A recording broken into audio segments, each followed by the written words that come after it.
anytime a player elects to return to school rather than turning pro or turns down a contract extension and they want to play it out and hit the market, I'm going to bring up guys like Jonathan Brooks. You're tuned in to the Ross Tucker Football Podcast, guiding your gridiron journey, none other than your host, former NFL lineman, Ross Tucker.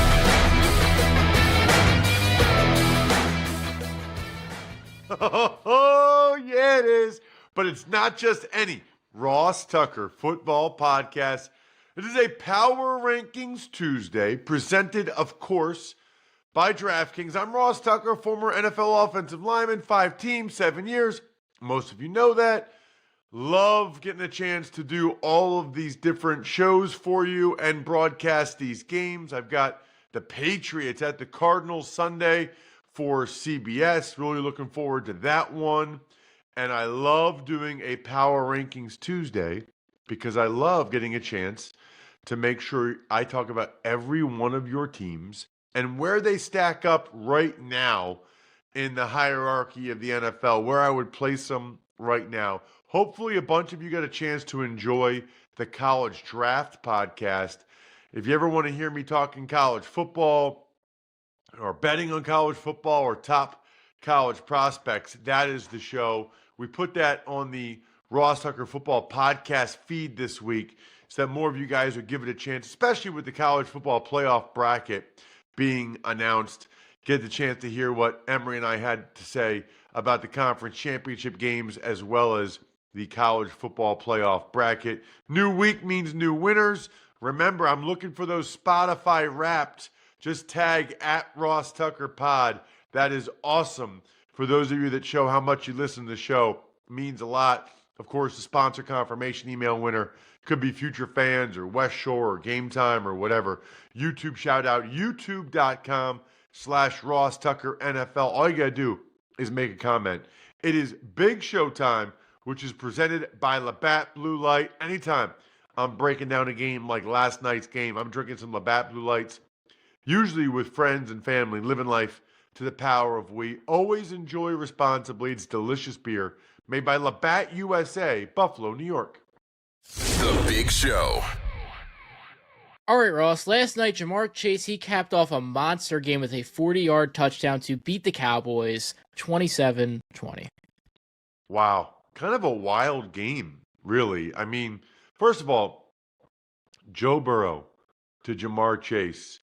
That is low-key. I don't know if it's low-key. One of the best quarterback-receiver combos we've ever seen. I mean, there are so many absolutely absurd, ridiculous statistics for Jamar Chase already, and it's comical that Jamar Chase and Justin Jefferson were on the same college football team. Absolutely comical. No wonder they won the national championship. I mean, and Joe Burrow was their quarterback. If, everybody loved Ed Orgeron for that year. If they didn't win the national championship, that would have been a huge red flag. I mean, you're talking about like arguably the two best receivers in the NFL. Anyway, it is crazy, number one, how much Joe Burrow targets Chase. And then number two, how much it works, how productive it is, no matter how much the defense knows it's coming or prepares for it to coming. Just incredible, unstoppable. I thought Cooper Rush for the Cowboys, I thought he was okay. Kind of like what you'd expect from Cooper Rush, except for the red zone interception. I think that was second quarter maybe. That was devastating. Absolutely devastating. Rico Dowdell, back-to-back nice games for the Cowboys. Even without Zach Martin, they're getting that running game going. Rico Dowdell is the reason. They're feeding him, and he's clearly their best back. I don't know why they ever give the ball to Zeke Elliott, to be honest with you. But the Cowboys, two things jump out to me from the game. Number one, the Cowboys finding a crazy way to lose that game. I mean, they're getting the ball back. I can't remember if it was like a minute left or 2 minutes left. They're getting the ball back in a tie game. They're going to have pretty good field position. But no, They blocked the punt. They're going to have great field position. And Amani Oruwariye, you're supposed to get away from the ball in that situation. I don't know if Oruwariye did not know that or not, or didn't want to lose more yardage because the Bengals were getting a pretty nice bounce out of it. He tried to field the ball, was not able to field it cleanly, ends up being a, Leon Lett type of situation. Bengals get the football and almost immediately throw the ball to Chase for a way too easy 40-something yard touchdown. That is rough. That's rough. Especially if you know anybody who on the Even Money Betting Podcast had the Cowboys plus 5.5 on the Even Money Betting Podcast, and it looked like there was almost no way that would lose. And yet, Cowboys found a way to lose. And really, maybe the almost as important, it sounds like it's a bad injury for DeMarvion Overshown, who has been outrageously good this year for the Cowboys. He's incredibly talented. I love watching him play.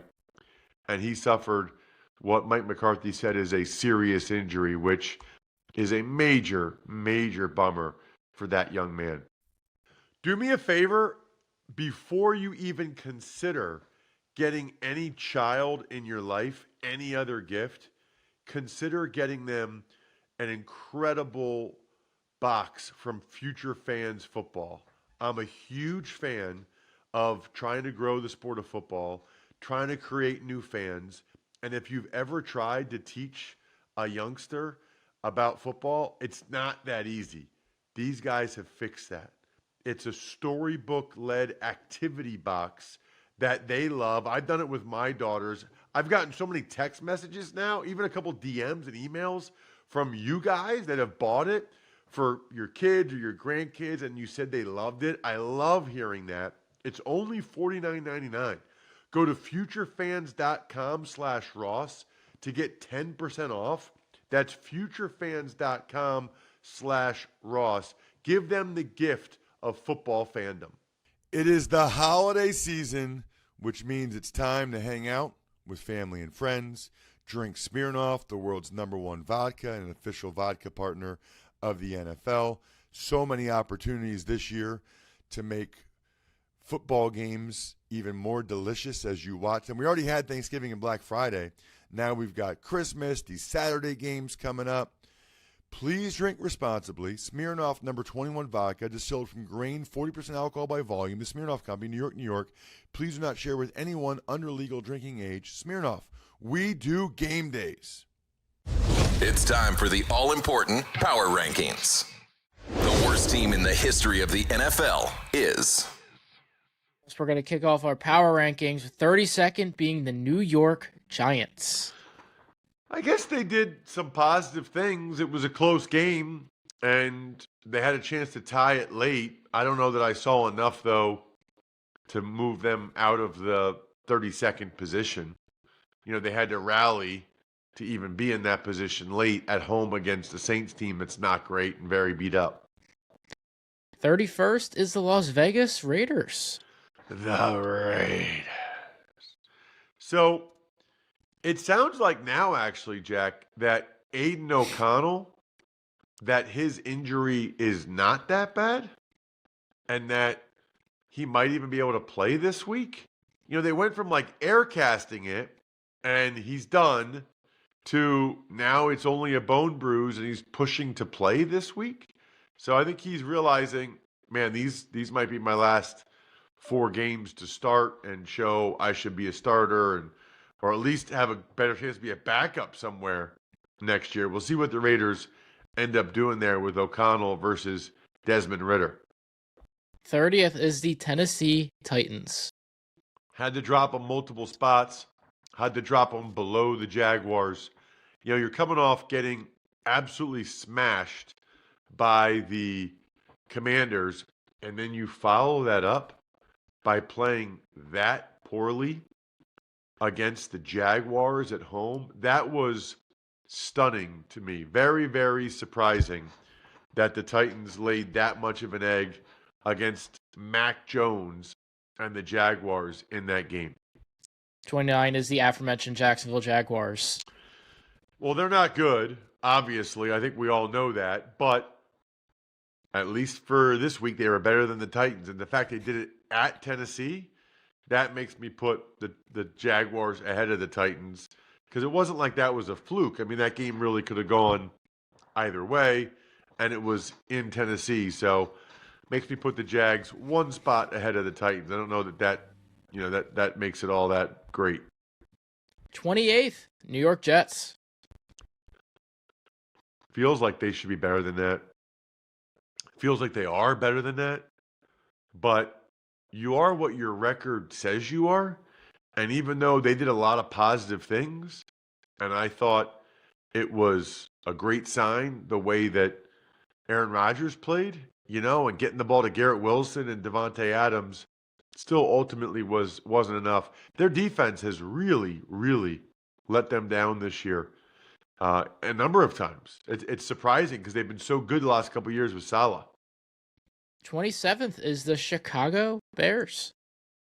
That was a pitiful performance by the Bears. I guess they were a little bit better in the second half of that game, but not much. I mean, that was really, really bad by Chicago.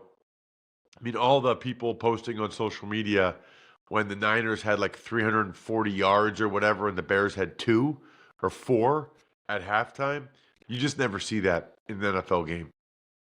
26 is the New England Patriots. Looking forward to seeing the Patriots on Sunday. Very much so. I'm impressed by Drake May, this rookie quarterback.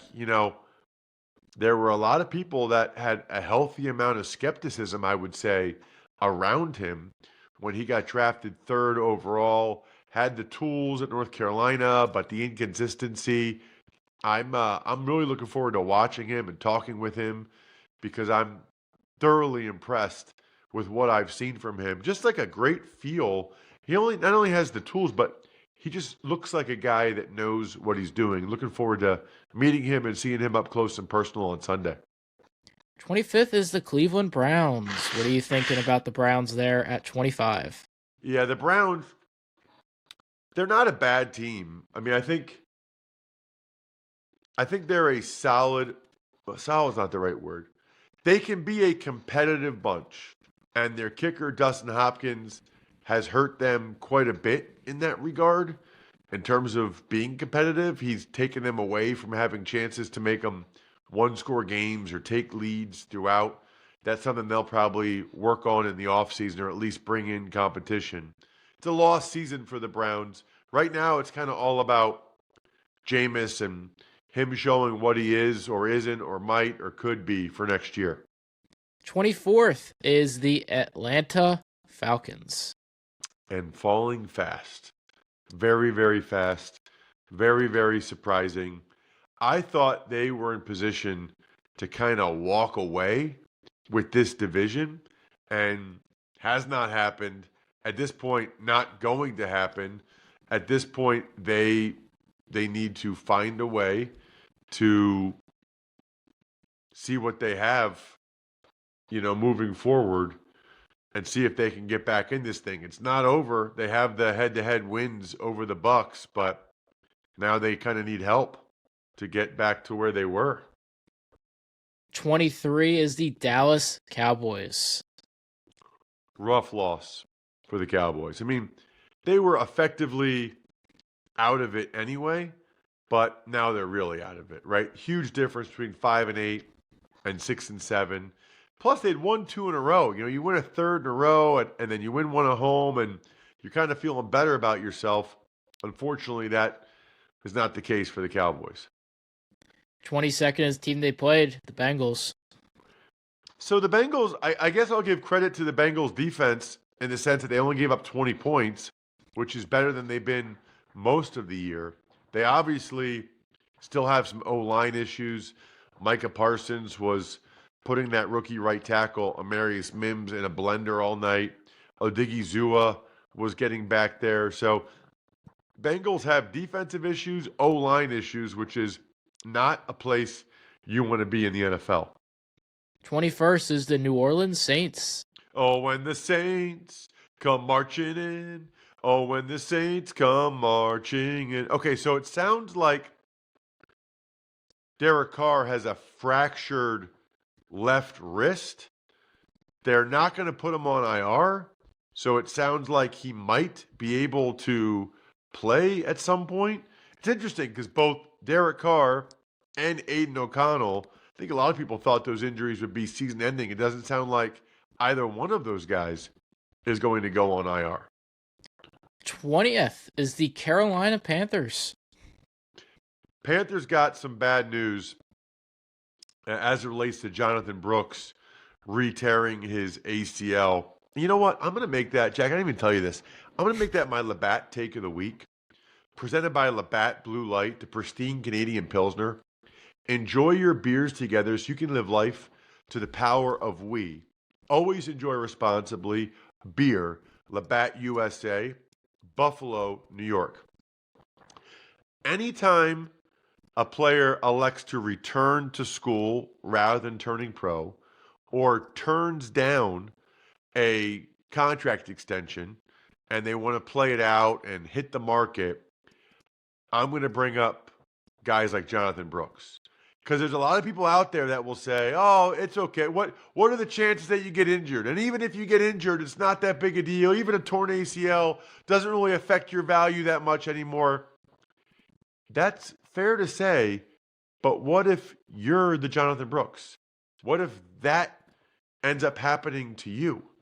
So if you're the type of guy that can get a nice draft choice, if you leave school early and lock in that contract, or your team is giving you a big contract extension offer, guys like Jonathan Brooks are why I always tell guys to strongly consider taking that because the injury risk is omnipresent.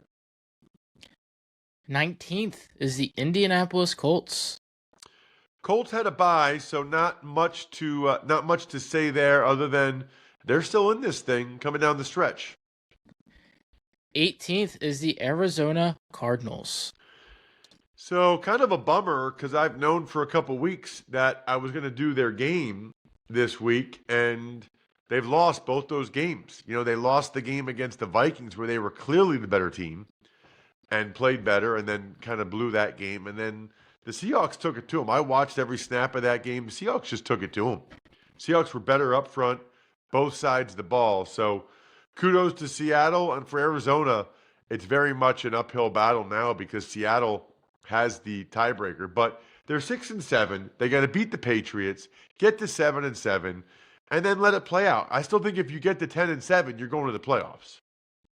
17th, San Francisco 49ers. And I think that they moved up more than any other team this week. So they're the West Shore upgrade of the year. Right now, West Shore, you can upgrade your house, whether it's your bathroom, your shower, your doors. I've done the doors. I've done the shower. I can't emphasize this enough. They're giving you 25% off the entire project right now. Payments as low as $99 a month. Or you can get interest-free, no payments, no interest until 2026. Strongly consider for the holidays upgrading your doors or upgrading your bathroom or shower. The Niners deserve it. You know, I dropped them probably further than they deserve to be dropped based on how they had performed the last couple of weeks. But that looked a lot more like the Niners that we were expecting to see most of this season. And they did it without a bunch of their guys still. Bosa, Trent Williams, Jordan Mason, McCaffrey.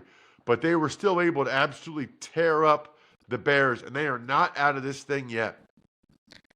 16th is the Los Angeles Rams. Rams, I say it every week when it comes to them.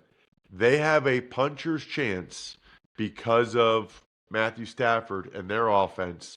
And so they're right there. The NFC West is still kind of jumbled. I know the Seahawks are on top, but I think the Seahawks still have to play the Niners again, still have to play the Rams again. They don't play the Cardinals again, but they play the other two again.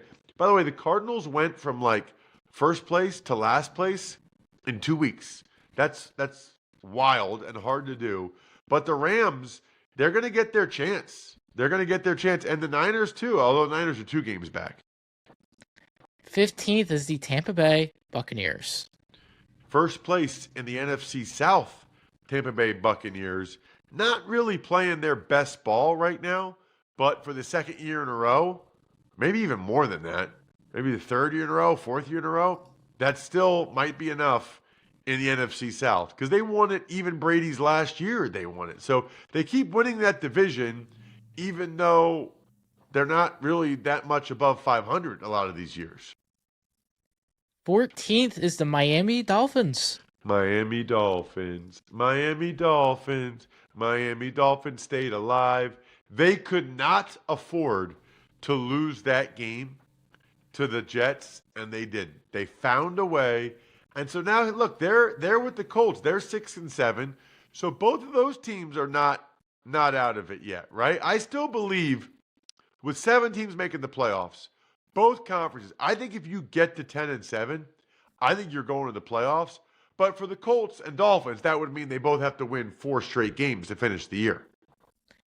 13th is the Houston Texans. They had a bye, so not much to say about them other than they're still in a really good place right now in the AFC South at 8-5. I mean, they still have a 2-game lead on the Colts. 12th, Washington Commanders. Another team that had a bye. We had 6 byes. It's the last week of the byes, by the way. So there will be no more byes moving forward. But the Commanders find themselves in a really good spot for the last wild card spot. They're a game up on the Rams, but they got to keep winning because these other teams are going to start breathing down their neck. 11th is the Denver Broncos. Broncos have a 2-game cushion right now for the final wild card spot. You know, that makes honestly that the fact that the Chiefs have already clinched the AFC West, that makes it even more impressive, Jack, when you consider that right now the Broncos and Chargers are both in playoff position 8-5, yet the Chiefs have already clinched the division. 10th, Los Angeles Chargers. What are you thinking about the Chargers there? Dun, dun, dun, dun, dun, dun, dun. Oh, no, that's not the right one. That's the Packers. It's just the Chargers are go, Chargers, go, or San Diego, Superchargers, San Diego, Chargers. So I think the Chargers, valiant effort. They need to have a healthy Ladd McConkey, healthy J.K. Dobbins, and if they have those 2 things, they're good enough to win a playoff game. 9th, Seattle Seahawks. Man, they've won a bunch in a row. I think they haven't lost since the bye. They've won 4 in a row. They were 4-5. Now they're 8-5. Give a tremendous amount of credit to their head coach, Mike McDonald. Watching their game against the Cardinals, they're playing physical and tough up front, both sides of the ball. And Geno Smith is good. It's kind of wild that McDonald's former team, the Ravens, and his current team both have 8-5 records. You know, if McDonald was still on the Ravens, they'd be better than 8-5. I can tell you that much right now. Speaking of them, they're 8 Baltimore Ravens. Right, they had a bye. Not much to say about them other than that was obviously a very tough loss against the Eagles. It's kind of wild to me. The Ravens feel like they've got a much better record than 8-5. It doesn't feel like the Ravens have the same record as like the Chargers, the Broncos, the Texans, and yet here we are, and they're going to have a tough time winning that division against the 10-3 Steelers. So Ravens looking like they're going to have to make a run as a wild card. 7th is the Green Bay Packers. They're the one where you go, dun, dun, dun, dun, dun, dun, dun. Go, Pack, go. So they lost. I guess I dropped them. I didn't drop them at all. Even though they lost the Lions, that was not drop-worthy in my mind. The Packers have a good football team.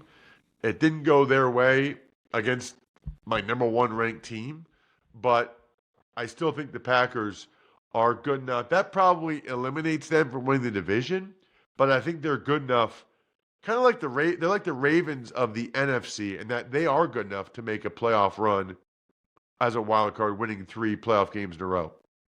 6th is Steelers. Huge game for them against the Eagles on Sunday. The battle for the Keystone State. Obviously, that's a huge deal in Pennsylvania, and a huge deal for the Steelers for playoff positioning and trying to hold the Ravens off in the AFC North. Fifth is the Minnesota Vikings. The Minnesota Vikings, super impressive what they have done this year. I am now believing that they are a legitimate Super Bowl contender with the way Darnold and them have been playing the last couple weeks.